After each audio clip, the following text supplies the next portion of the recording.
Hello बच्चों, आप सभी आज हिंदी व्याकरण में पाठ 18 कारक नामक पाठ को विस्तार से समझेंगे।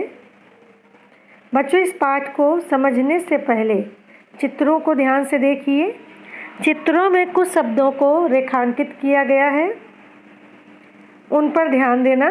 भिखारी को खाना दो, राधा ट्रेन से दिल्ली गई है, बच्चे छत पर हैं,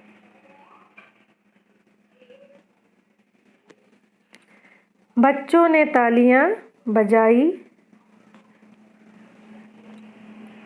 श्रीमद् भगवद गीता में जीवन का सार दिया गया है। बच्चों, इन सभी चित्रों में आपने रेखांकित शब्दों को ध्यान दिया होगा। इन चित्रों में को, ने, पर, में, से का प्रयोग किया गया है। ये कारक चिन्ह कहलाते हैं।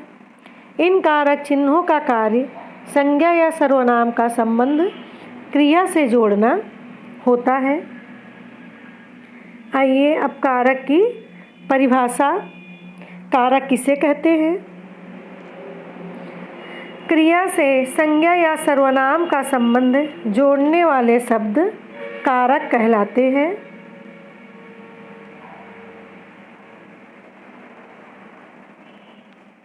कारक के भेद और विभक्तियाँ।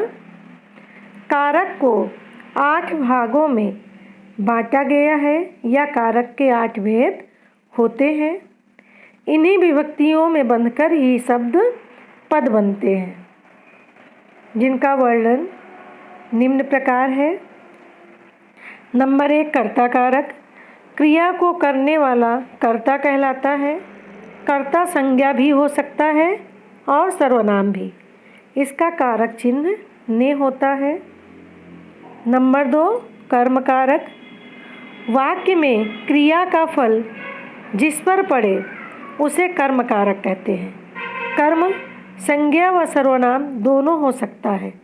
इसका कारक चिन्ह को होता है। नंबर 3, करण कारक।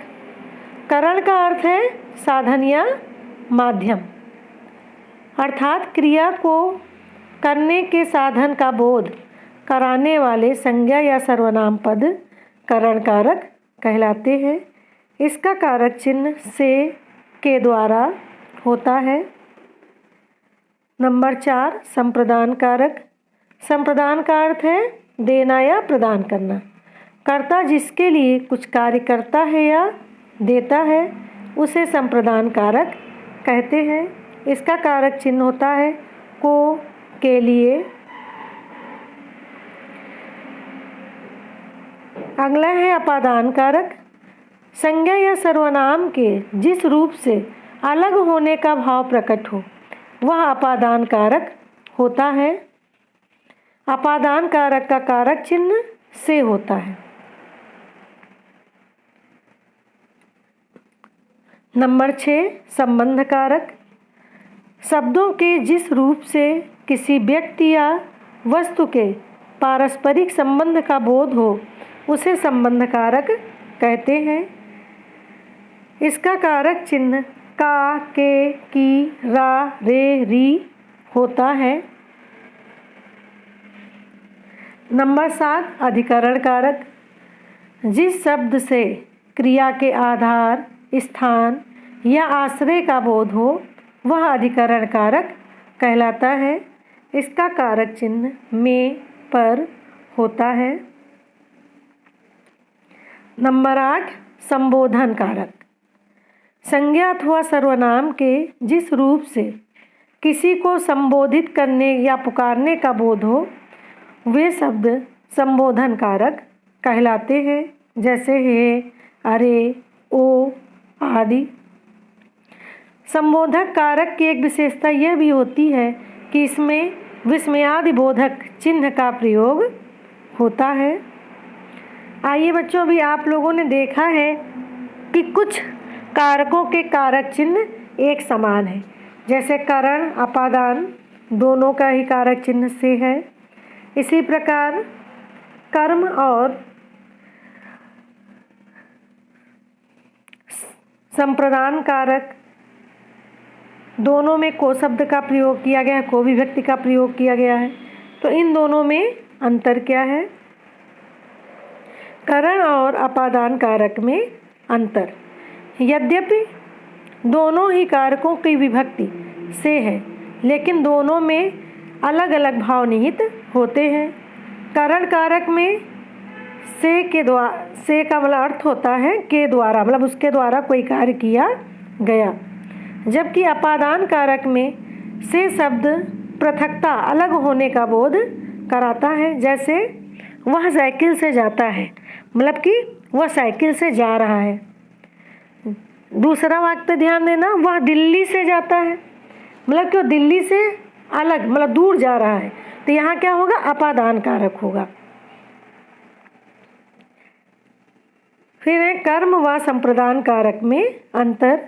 दोनों ही कारकों में को विभक्ति का प्रयोग किया जाता है, लेकिन दोनों के भाव में अंतर होता है। संप्रदान कारक में कर्ता देने वाले का कार्य करता है, जिसका फल लेने वाले पर पड़ता है।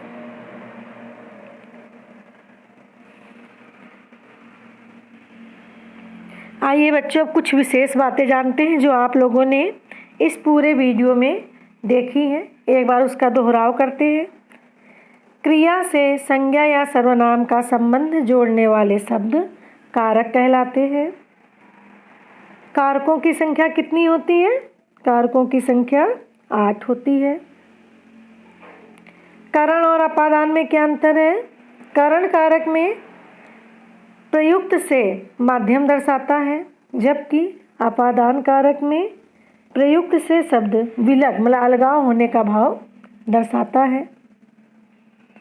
संबोधन कारक में विस्मयादि बोधक चिन्ह लगाते हैं।